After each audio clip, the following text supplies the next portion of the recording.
actually going to bring to life a couple lessons. Now, we have been noticing there is actually an event in our world that has happened a couple times in a big way recently.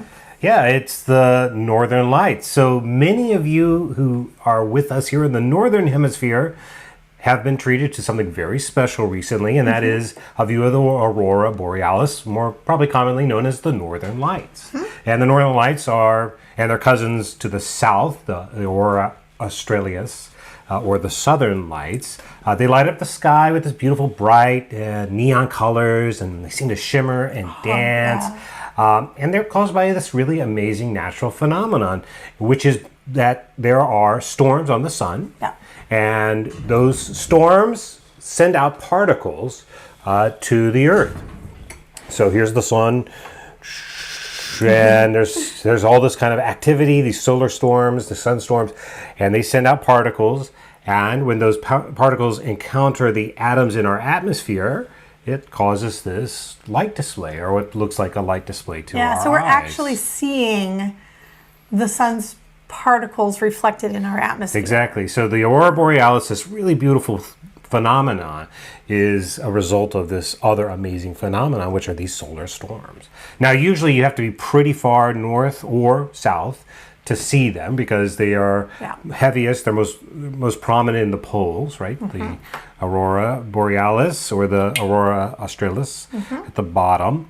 But in the last few weeks, there have been a few events where you could see these northern lights further south, even as far as Texas, which is amazing. I grew up in Texas, and a lot of my family still lives there, and like the idea of seeing the northern lights was just impossible. But I was going to share a photo here. Let's see if I can pull this up real quick. I so wanted to see them. Unfortunately, we were blanketed with fog. As usual. Oh, no, I don't have that one. So my sister snapped a shot of the aurora from her front yard in central Texas. And it's very faint, but it's indeed the Aurora Borealis. Now, here in San Francisco, we were not able to see them, even though we're further north than her. We have a lot of light pollution here in the city. Well, that's not the reason. It's because of another natural phenomenon, which is the coastal fog. And we live on the coast, very more or less right on the water. So it's very, very foggy where we live. And we weren't able to see them. But many of our members were, and this I do have a picture of. Let me share this. Look at this. Isn't this awesome? I don't know if this member is with us live. I know she shows up a lot. If you are, we are so happy that you shared this with us. And she had shared this in the community, and she added a note. She says, there have been many reports of northern light activity lately that I was starting to get frustrated because I couldn't see them. Even friends who lived nearby would send pictures and tell me to go outside. My son and I, don't rub it in. My son and I would run out, but we couldn't see a thing. Tonight, my sister in Ontario and my best friend in Scotland. Oh, hey, Tedley, you're right here. Perfect. Saw the northern lights. I figured tonight was a good chance as any, so we found an open field in the city with fewer lights around. We went out when the sun set and just waited. I was so excited to share this experience with Theo, your son, as he knows how badly I've been wanting to see the northern lights. He kept saying, wow, am I imagining this or am I seeing this for real? I would be feeling the same way. Isn't that stunning? I gazed when she shared this photo. I just gazed at it for like a full 5 minutes. David knows this. Yeah, it's amazing, for sure. It's so gorgeous and such an incredible opportunity to get to share this kind of this natural phenomenon with your child. Now, I know there are a lot of you out there, just like me, who are super jealous. Please know that everyone has access to natural phenomenons of one kind, even if it's not the another, northern lights, right? You might not be able to see the northern lights where you are, but no doubt you're going to see the effect of the wind or the Earth's natural forces in some way, right? Absolutely. And the power of the sun is accessible to everyone. Yeah, I mean, I've traveled around, I've lived in different places, and wherever you are, there's always something amazing about the natural world that's unique to that place. So growing up in central Texas, we didn't have the northern lights. We didn't have a lot of snow and things like that either, but we had the most beautiful sunsets because of the particular Yes. way that the shape of the earth at that spot and the dust and the things that were in the air.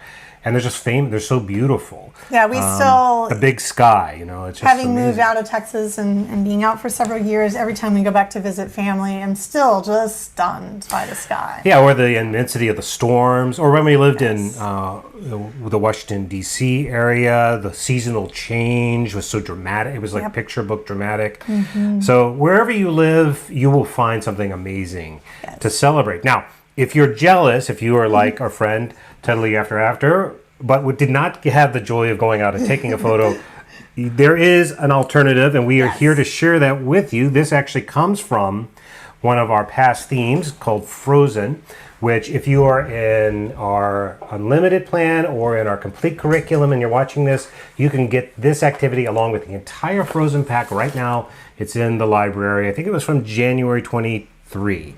So just head to the Constellation page and you'll find this pack, including this activity right there.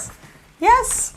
Okay, so this here we're going to share an activity that you can do with your child. So whether you're able to see the Aurora Borealis or Australis in person or not, doesn't matter. It's still an amazing thing to get to study with your child, and it's a way to bring a sense of awe and wonder to the illumination that can happen in the darkness.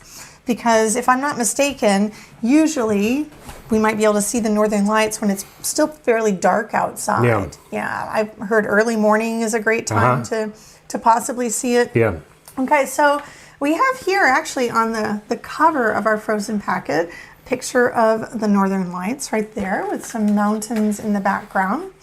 And you want to just pop in here and see if you can find that lesson for us? I certainly will. Great. And then we're going to share an activity that you can do as a follow-up. Yeah, and while I'm looking here, it's called Aurora Pastels.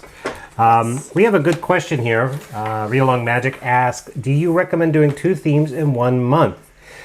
That's probably going to be too many activities to try and squeeze in. So a lot of our members combine theme activities. So that's what I would say. Yeah. If you're following along with Cave and there's something that's just not hitting the mark, or you want to swap it out for this instead, that's totally fine. Or you want to scale back on one of the foundational lessons to work this one in, because this lesson, this Aurora Pastels, will cover the foundationals as well. Then that's also a way that you can kind of put it in. But I would say trying to do 2 full themes in 1 month, it's just too much. You want the child to be able to absorb and kind of practice more. Yeah. Yeah. All right. You want to see top down? Okay, so let's go to top down and let's demonstrate this activity. This is one of 2 fantastic activities that we're going to show you today. That's better. That has to do with the dark. Let there be lights. This one is very simple, super fun. All I've got here is a piece of black construction paper and some soft pastels. Any kind of pastels or colored chalk will do. This is just a generic kind that I ordered online, but they work really well. You can see they've got vibrant colors, and so what we're looking for in this activity is some colors from this set that represent the colors of the actual northern lights that we might see in photos. That's right. I'm wondering if you is it possible to go put the picture that Tedley Ever After shared with us in the little screen so that we can see a picture of the northern lights? Well, let's see. Or maybe we could flip back real fast. We could definitely flip back real fast. Okay, let's flip back real fast, identify our colors, and then we'll move forward with the activity. All right, yeah. Okay, so just name some colors that you see. Well, I definitely see pink. Okay, I'm going to grab our pinks. And like a blue-green teal or something. A blue-green teal, got it. And there's a lot of like bluish grays and some lighter, almost yellowish, whitish. There's a lot of like green highlights. Some green highlights? And kind of a purpley violet or something. Ooh, yeah. Okay. Yeah, Great. yeah. All right. Yeah. And anything else that you're seeing? No, I think no. I feel like that's pretty good. That's a good array. Okay, let's switch back and see what. All right, here's what we have pulled. Yeah. Okay, let me pop these on here so you can kind of see. All Now, right, if you're not fortunate enough to have your own photo of the aurora, you can definitely find lots of them online. You can even find one on the cover of this Frozen book, but there's no right or wrong. Right. Okay, so we've got our aurora colors chosen. So if you're working with a child, you're going to kind of just put your regular set to the side, and you will just give them the colors that you have picked out to represent your aurora for them to use. All right, does that make sense? Mm-hmm. And you're kind of helping your child to streamline down their vision. So this, just, go ahead and just set that aside wherever. And I would just put these in like a little tray or in a little basket or bowl. Yeah, for your child to use specifically. Okay, so what do we do first? You want to kind of take me through the activity a little bit? Yep. So, after you've looked at the photo and thought about it, either the Borealis or the Australis, and maybe there's a way that you could print this out, or you could put it up on a screen like we did so they can continue looking at it. Okay, so the first thing you're going to do always when you're giving these kinds of lessons is you're going to discuss kind of scientifically what it is you're seeing. So in this case, you're going to say that the northern lights, the Aurora Borealis, and the southern lights, the Aurora Australis, are very famous. They light up the sky with bright neon colors and seem to shimmer and dance in the darkness. Storms from the sun send particles of energy toward Earth. When those particles encounter the atoms in our atmosphere, they light up. We're going to use some art supplies to make our own auroras that show up on dark paper. Perfect. Okay. So kind of like we described at the beginning of our own segment, you're going to just kind of describe what's happening to kind of spark the imagination and tie back to this phenomenon, this natural phenomenon. Okay, so number 2 is you're going to take the black construction paper and you're going to draw a wavy mark in a brightly colored pastel using the images you collected as a reference. So let's see. So what I'm seeing is some pinks. So I'm just gonna kind of make some wavy lines here of pinks. Okay, and maybe some different colors of the pinks. Maybe a little bit like this. Okay. Okay. And then a little bit of purple up here. Okay. Yeah, so brightly colored, wavy marks. Beautiful. Now the next thing you're going to do is you're going to take a small piece of fabric or a paper towel, and you're going to wrap it around the tip of your pointer finger, and you're going to make an upward motion, fanning the colors up from the original marks. This makes the aurora look like it is glowing. Perfect. Okay. All right, I'm going to add a little more green in here so that we have a very vibrant image. And I'm not trying to make mine look just like Laura's, but I'm just gonna put a lot of color on this page, kind of concentrate some of it in certain areas. Okay, we ready? Yeah. All right, so here I go. So I'm gonna take my finger, do this with my finger, and I'm just gonna make some upward motions. Ooh, that is working so well. Can you see it? That's beautiful. Isn't that gorgeous? It's really satisfying too. You want to do a little bit? Yeah. I have to bring us a tissue. Very lightly. Yeah, just really, really lightly. Just kind of brush upwards to leave the wavy lines. Beautiful. That's really neat, huh? Isn't that cool? Yeah. It's kind of addictive, actually. It is. It is. Just like, I want to keep going with that. But yeah, can you see, friends?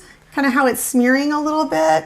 The more I touch it with my finger, the more it starts to kind of represent the northern lights. And your picture doesn't have to be done at this point. You can continue when you see, like, maybe you're like, oh, I actually need a little more over here.